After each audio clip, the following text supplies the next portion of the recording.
In this tutorial, you will learn to understand how and why writers use symbols, to identify and analyze symbols, and to recognize universal symbols. What's a symbol? Suppose you see an advertisement for an online encyclopedia. The ad features a photograph of a smiling student triumphantly holding up his diploma. The diploma is being used as a symbol. It represents something more than what it is, a piece of paper. Rather, the diploma stands for a future filled with endless possibilities. Symbols often appear in literature, too. On the screens that follow, you'll learn how to interpret and analyze the symbols you encounter in your reading. What is a symbol? In literature, a symbol is a person, place, object, or activity that stands for something beyond itself. A writer's use of symbols is called symbolism. Click these symbols for some examples. Of course, we have the Statue of Liberty is an instantly recognizable symbol that stands for freedom, American pride, or new opportunities. Sometimes in literature, you'll encounter a sunset. A sunset might symbolize beauty, peace, or the end of something. Sometimes it even represents death. A child might symbolize innocence, or playfulness, or youth, or sometimes new beginnings. Touching hands might symbolize unity, teamwork, agreement. A road is a big one that you'll see pretty often. The road symbolizes a journey or a direction in life.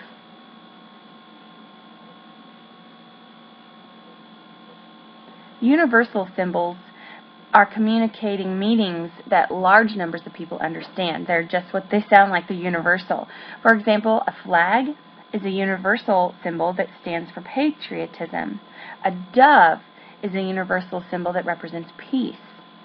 So I want you to consider what other universal symbols come to mind. I would suggest primarily in childhood and youth, the apple has a certain symbolism to it.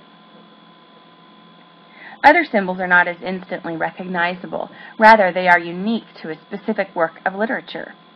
In other words, a symbol is not necessarily universal. It's more designated for that particular piece of work. For instance, suppose you're reading a story about a teenager who moves across the country and starts over at a new middle school. At school, the boy feels isolated and unpopular. A talented piano player, the boy throws himself into practicing his music for hours and hours after school every day. In this story, the piano symbolizes an escape from the challenges and loneliness that he faces in his everyday life. So if you look at a piano, you would not necessarily associate that particular symbol with the story unless you had read it. Interpreting or figuring out symbols can be tricky. As you read any work of literature, look for objects, places, people, or activities that are described in great detail or that are mentioned often, over and over and over again, for example. Then ask yourself, how does this symbol relate to what's happening in the story? What does this symbol mean to the characters? What might this symbol represent? Read this passage and look for two symbols. Then try to interpret what these symbols mean by asking yourself the questions above. That would be these questions here. How does this symbol relate to what's happening in the story, and what does the symbol mean to the characters? Cassie was nervous. She was on her way to her first chess tournament. She would be the youngest person competing, and she felt small and helpless. She touched the gold shamrock on her necklace, her good luck charm. As her dad drove, Cassie watched a hawk. Suddenly, a small bird dove at the hawk, forcing it away from its nest. The hawk was 3 times its size, but the smaller bird chased it off.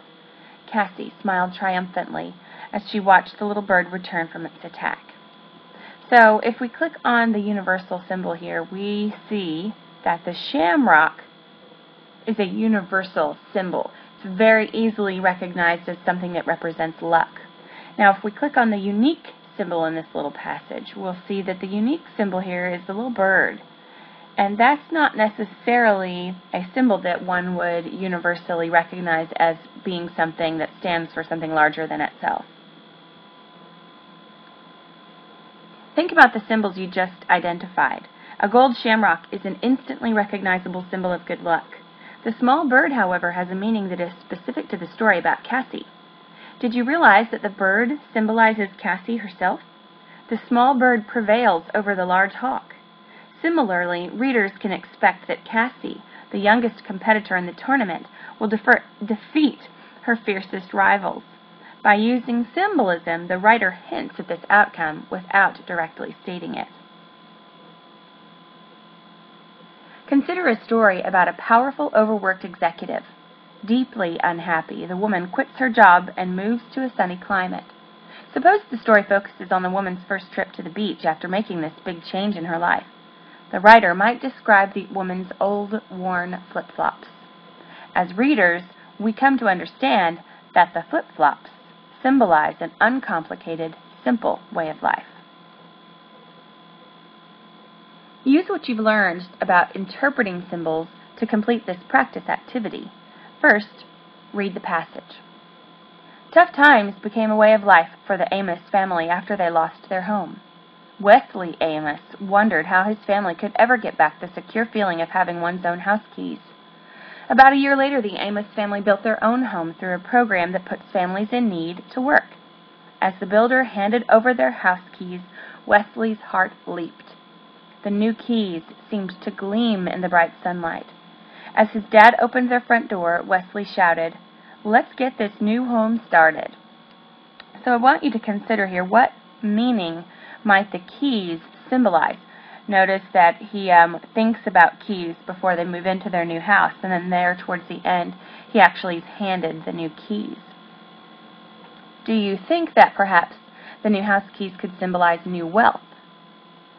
Not really, because there isn't any mention of wealth or prosperity or money. The keys must stand for something else.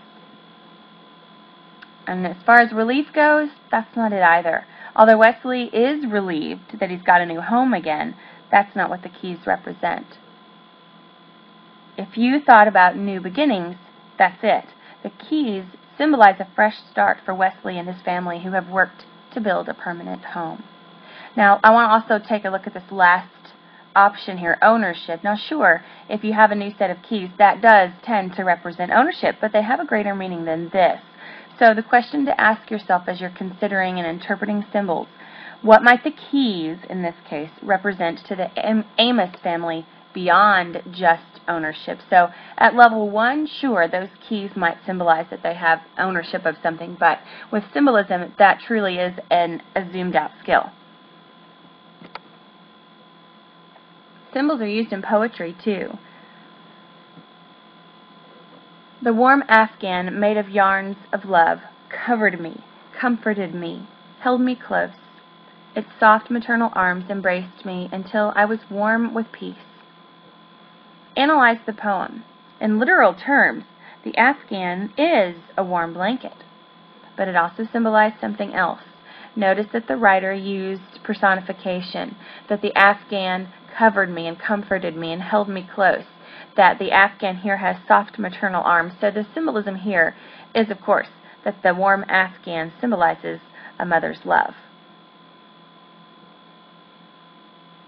Read the poem on the right and let's look for the symbol here. Ask yourself what object, what person, what idea seems to stand for something beyond the literal, beyond itself. This is zoomed out into level 2 or level 3. The quiet day closes until I'm desperate for company. Searching, I find the perfect one. In an often read book, beloved words speak to me again. So what do you suppose the symbol is here? Is it a day?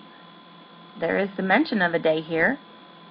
Company, again, is definitely in the poem itself. The book, here we go. Or desperation, which she does mention. The author here mentions, I'm desperate for company. Let's start with day. Now, the day doesn't mean anything because it doesn't seem recurring or the main part of the poem itself. Company wouldn't be it either, even though this is what she says she wants. I'm going to skip down to desperation. Also not a symbol in the poem. The questions to begin asking yourself is what object described seems to offer great comfort. In this case, it would be the book. In literal terms, a book is just pages of text, but here, in the speaker's mind, the book is a comforting companion.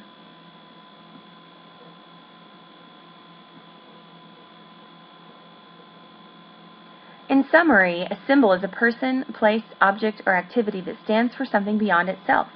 Writers use symbols to communicate big ideas about life. A universal symbol is one that is widely known and easily recognized by many people. Not all symbols are universal, though. Symbols can be also unique to a particular work of literature.